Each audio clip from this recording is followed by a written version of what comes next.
We are going, the title, if you didn't catch it, because some of you don't look, but those of you who did, it was all of Genesis in one sermon. That might be a lie. Although technically, it can be technically true, because I can do that all in one sermon, but you're going to miss a lot. What you are going to get is the first half of Genesis in some detail, and technically I'll just zip through the last half just so I can say I did it, but you'll get part 2 sometime next year. The reason we're doing this is because many of you are familiar with some of the Bible stories, but you don't know them in context. And when you hear it from beginning to end as a continuing narrative, it does take on a new light. It's also important because there are many, many people, both in our country and in our community, who take this as literal history. It's almost impossible to believe that the Jewish priests who put this together actually intended that this be treated as literal history.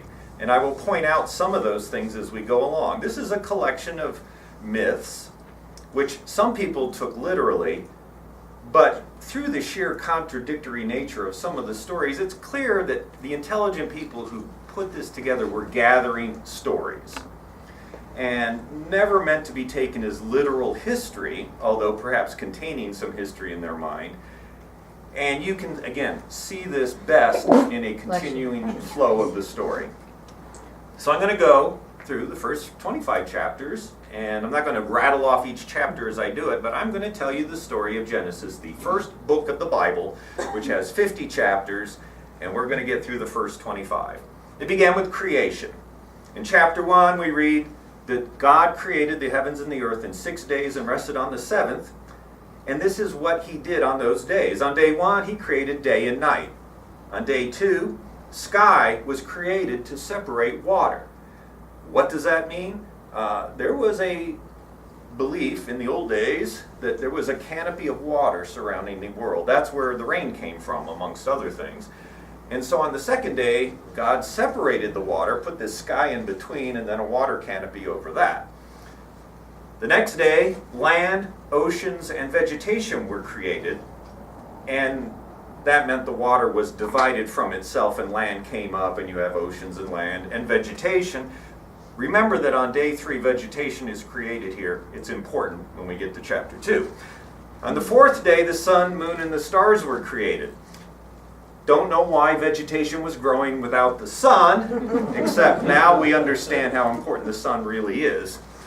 On day 5, living creatures in the sea and flying creatures were created. And on day 6, land-dwelling creatures, including man and woman. But in the next chapter, we hear a different creation story. And this is what tells you that the Jewish priests who put this together, they're not stupid. They know the 2 stories are different. They're collecting their oral tradition and writing it down. But imagine trying to make this story fit the one I just gave you. Before any plants existed, God created man from the dust of the ground. That doesn't go along with the first chapter, where plants are created on day 3 and man on day 6. He then created the Garden of Eden and created trees, all sorts of fruit trees, fruit-bearing trees. Adam could eat of any of these trees except one, the tree of the knowledge of good and evil. It was not an apple tree. It wasn't an apple he couldn't eat, despite the fact, you see that all the time, we don't know what kind of fruit it was. Many people think it's symbolic for something else, some kind of knowledge, or it could even be for sexual awakening. It could be all sorts of metaphors.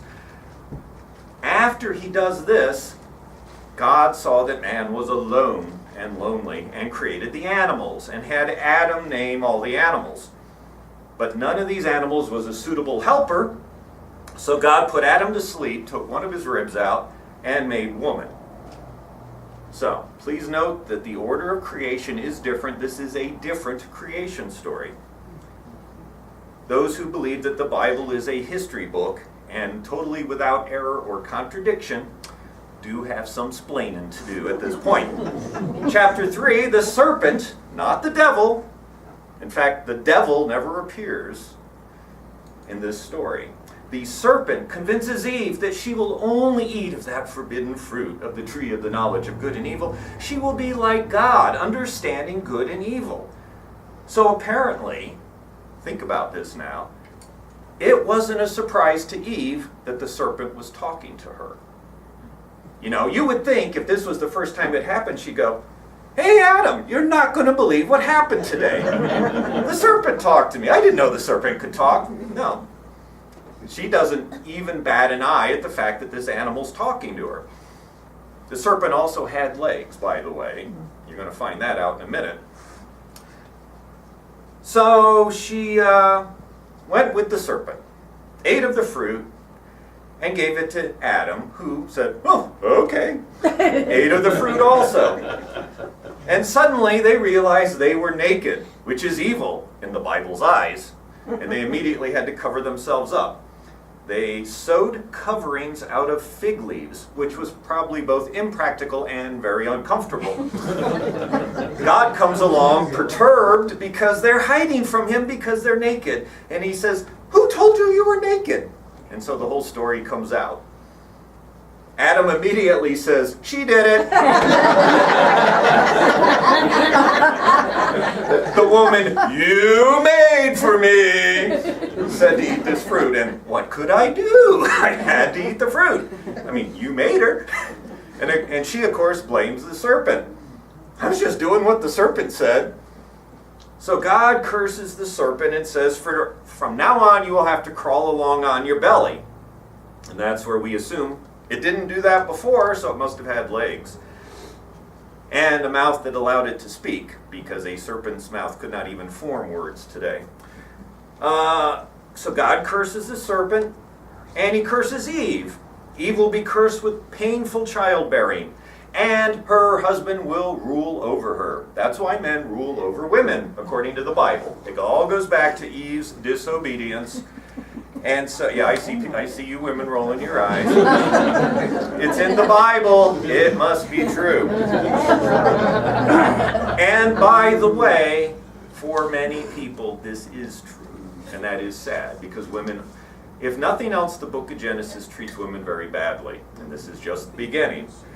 And people hold this to be a literal truth, that women are cursed and have to obey because Eve disobeyed first. Even Paul talks about that in the New Testament. Adam gets cursed, but his curse is he has to toil in the field to grow crops. And I would take that over pregnancy anytime, because I've seen pregnancy in action and I'd rather be out toiling in the field. So Adam gets off easier. If I had to have the babies, we wouldn't have had any kids. I told Jancy that right off the bat. And after watching it, I just confirmed my very firm belief. By the way, because they're naked, God kills the first animals ever to make skinned clothing for them. So the first animals killed in the history of the world was by God, and those animals died so Adam and Eve didn't have to be naked. Adam and Eve have two sons, Cain and Abel. Abel kills an animal in sacrifice to God, and God is pleased. Cain brings fruits and vegetables because he's a farmer. God rejects this sacrifice. We're not told why. He's carnivorous. Yeah, except that sacrifice entails blood throughout the Bible, and that's probably why. But Cain is angry. He naturally blames Abel that God rejected his sacrifice of fruits and vegetables, and so he murders him. Abel is dead. God finds out and curses Cain. And Cain is to wander the earth, and God puts a mark on Cain so that no one will kill him. So he has to wander the earth. No one's going to kill him. That's his punishment, to be a perpetual wanderer. Cain also has a wife, which logically has to be his sister. And then Adam and Eve has a third son named Seth. But as we have already established, they also have had daughters. We just don't get their names. They don't get much press. They probably stayed out of trouble, unlike Cain. In chapter 5, we're told that people have really long lifespans way back when. Adam lived to be 930 years old. He had other sons and daughters, we're told at this point, but they are not named either. Some notable people in this lineage of very, very, very old people includes Enoch. One of only two people in the Bible, we are told, never died. He was instead taken away by God because he walked so closely with God. His son Methuselah has the record for being the oldest person ever recorded in the Bible, 969 years old. And you probably heard the name Methuselah at some point being tied to long age. This is where it comes from. Chapters 6 through 9 are interesting because we start hearing some really strange mythology. We are told that something or someone called the sons of God started having sex with human women. Not sure what it means exactly, but we are told that their children, the Nephilim, were the heroes of old, men of renown. Most people speculate that these are giants, like Goliath, referred to in the Bible, and that these sons of God are either fallen angels or some demonic creature of some sort, or possibly, for those who don't believe in the mythology side of it, this refers to princes of local areas, except that doesn't explain why their children have become these super powerful beings. Men had grown very wicked by this time, probably because all these demons are having sex with women and having these giant babies or something. And God says he's sorry he ever created man. So God says, I'm going to kill all of them and start over. They're terrible. Except there is Noah. Noah's a righteous man. I guess I'll spare him and his family. So he tells Noah to build an ark, stock it with animals, and Noah, his wife, his 2 sons, their wives, they get on the ark. Everyone else gets killed. All the animals get killed, unless they're ocean-going animals. Only the things on the ark survive. After the flood recedes, Noah celebrates by killing some animals in a sacrifice, because he did bring on some spares, literally just for that purpose. God promises he'll never again destroy the world by a flood, but he does keep other options open, like fire, which we're going to see in the New Testament, but never again by flood, which is not real comforting because there's lots of other ways you can destroy the world. Later, Noah gets drunk, and his 3 sons, Ham, Shem, and Japheth, see him lying naked, passed out on the ground.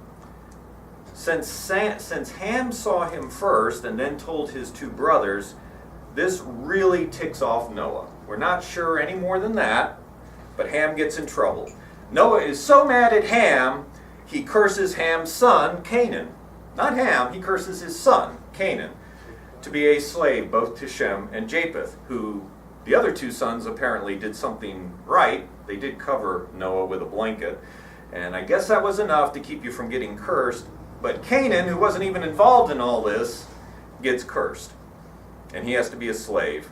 And by the way, racism is born at this point, because everyone who justifies slavery in the U.S. back in the good old days, according to Judge Roy Moore, if you hadn't heard that one, that's when we were great before, even though we owned slaves.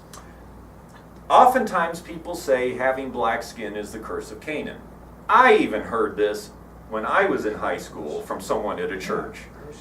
That teaching has perniciously been around for a very long time. Problem is, there's nothing that says Canaan got a visual sign. It's not like Cain. Nonetheless, they believe that all the black people were cursed by Noah to be slaves, and therefore we're fine having slaves. That lie permeated our country. After this, after many years and much breeding, people spread out all over the world, but they still spoke the same language. And they decided to build a city with a tower that would reach to the heavens. And this frightened God, who says, and I quote, "If as one people speaking the same language they have begun to do this, then nothing they plan to do will be impossible for them." So God said, well, we're going to put an end to this, and bing, gave them all different languages. And they scattered according to the languages they spoke. This tower has become known as the Tower of Babel. And this explains to you why there are so many different languages. So all of you who've studied linguistics, what a waste of time. Chapter 12. Many years after this, God speaks to a man called Abram and tells him to leave his country and his people and go to a new land. This new land is going to be Israel, by the way. Abram didn't think that it was odd that a disembodied voice was speaking to him and giving him commands, so he took his wife Sarai and his nephew Lot and set out for Canaan. Canaan is the land now known as Israel. But after he got to the promised land, there was a famine, so Abram went down to Egypt. Abram is 75 years old at this time, but his wife Sarai is apparently so gorgeous that he is absolutely certain that if he goes there into Egypt with this stunning woman, they will kill him because they want her. So he convinces her to pretend to be his sister instead, and that way they won't kill him. And sure enough, Pharaoh said, "Wow, Sarah is just stunning. Bring her to me." And he showers Abram with gifts because he's in love with Abram's sister. And God says, that's no good, and sends plagues on Pharaoh. Pharaoh says, what's going on? Why are all these plagues hitting me? And he finally gets the straight story and learns that he's been scammed by Abram and says, what are you doing? What did you tell me she was your sister for? And he says, well, I was afraid you were going to kill me because she's so gorgeous. And he says, don't be a dope. Kicks him out of Egypt and says, get out of here. And he is spared from the plagues anymore because he hasn't defiled Sarai. As they're going back to Canaan, Lot and Abram decide they're going to split up. Abram says, pick wherever you want to go. I'll go the other direction. Lot looks over at the city of Sodom and says, that looks like a cool place to settle down. I'll go this way. And Abram says, okay, fine, I'll go this way. After they settle in their various locations, a war breaks out amongst the various city-states of the area, and Lot and his possessions are captured. Abram takes his men, and you have to understand, this isn't just Abram and a little family. This is Abram with a large contingent of slaves and workers and family members. Large enough that he can field his own army. So Abram takes his men, defeats King Chedorlaomer, rescues Lot, and after having this victorious battle, rescuing his nephew, he is met by the mysterious Melchizedek, king of Salem, and a priest of the Most High God, who comes out and blesses Abram. This is really weird because a priesthood has not been established yet. This doesn't happen until after the Exodus out of Egypt and Moses and all that. There is no priesthood for the Most High God. Melchizedek is this mysterious priest figure, and in fact, this is referenced both in the New Testament and also in Mormonism, where they figure their priesthood comes through Melchizedek. Then, after this blessing, God again promises to Abram that his descendants will inherit all this land. But Abram is concerned because Abram has no sons. And he's sure that when he dies, all his wealth, and he's wealthy, is going to go to his servants and his slaves. No, God promises a son from your own body will be the inheritor. He will be your heir. Now Sarai's been listening, and she's old too, and she's barren. She's never had a child, and she starts laughing. And God says, who's laughing? Calls her out on it. Don't laugh at me. I'm God.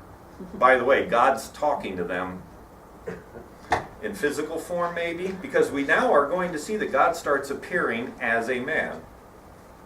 We're not sure what God looks like at this point, but later on he appears physically as a human being. So Sarai says, there's no way I'm going to have a baby. And she says, Abram, sleep with my slave Hagar, because you're not going to get a baby out of me. Sorry, we've tried this. It's not working. Go ahead. You have my blessing. Sleep with my slave. We need to get you a son so your son can be the heir of all this wealth. And so he does. And Hagar does get pregnant. And as soon as she gets pregnant, she starts acting aloof and snotty and mocking her master, Sarai. And Sarai gets really angry because Hagar's now putting on airs and acting all hot and stuff because she can get pregnant. And she says, Abram, you are responsible for the wrong I am suffering. And Abram's going, what? I just did what you said. And she is furious. So Abram says, Hagar's your slave. If you're mad at her, do whatever you want. I'm not getting in the middle of this one. So Sarai abuses Hagar. Hagar runs off, and an angel appears to her and tells her that God has heard her cries, and her son Ishmael her son will be named Ishmael, and he's going to be a powerful man also, but he will live in hostility towards Abram's sons. And Ishmael, by the way, is the man from whom all the Muslims are descended, and they claim the story went a little differently, and that it was Ishmael who was actually blessed by God, not Abram's son Isaac, which we're going to be talking about in a minute. So at age 99, God makes another promise to Abram. God is going to still make a nation out of his descendants. This land's all going to belong to them. Just one little thing I didn't mention before. Now you have to circumcise them all. And if you don't know what that means, it's cutting off the foreskin of the penis. It's to be done at age 8. And in order to show that we're all on the same team, Abram, all the men in your household are going to get circumcised now, including you, Abram. You can imagine that was a happy day when all these men circumcised themselves, scratching their heads and wondering, what in the heck is wrong with this guy? So, he also changes their names at this point. This is where the covenant gets serious. Now he's going to be Abraham, and Sarai is now going to be Sarah. And despite the complete mess with Hagar, Sarah is going to have a son, Isaac, and the covenant is with him, not Ishmael. And so they all got circumcised and all was well. But now things get weird. If all these men lying around in extreme pain hasn't been weird enough, 3 men visit Abraham, and one of them is God. Now we're told throughout the Bible no one can look at God and live, that no man has seen God. Even Moses couldn't see God. And yet God does appear to Abraham. And they come in and they rest and they eat in the tent, and then God casually asks, oh, where's Sarah? Over in that tent. God replies, when I visit next year, she'll have a son. And Sarah laughs again, and God calls her out on it again, and he says, no, next year you will have your son. And as they get up to leave, they're looking down, because they're up on a mountain, they're looking down at the city of Sodom, where Lot was. And God says to the other 2 men, shall I hide from Abraham what I'm about to do? Apparently it was a rhetorical question, because then he immediately says, Abe, I've been hearing terrible things about Sodom and Gomorrah. Just terrible. You wouldn't believe how terrible it is. And I'm going to head down there and see if it's true. I have no idea why God doesn't know if it's true, because God knows everything, but God's going to head down there and see what's going on. And Abraham starts to plead for Sodom, because after all, that's where his nephew Lot lives. Are you going to destroy the whole city if there's 50 righteous people there? And God says, well, okay, no, not if we can find 50, we'll spare it. Well, if you're going to spare it for 50, would you do it for 45? Okay. And they play this game. And he gets it all the way down to 10. Abraham says, for 10 righteous people, wouldn't you spare Sodom? Okay. If we find 10 righteous people, Sodom's good. And so then, those 2 angels, who also look like men, go down to Sodom. And when they get there, Lot, who's sitting at the city gate, he's a big wig in the city now, he invites them to come and spend the night at his home.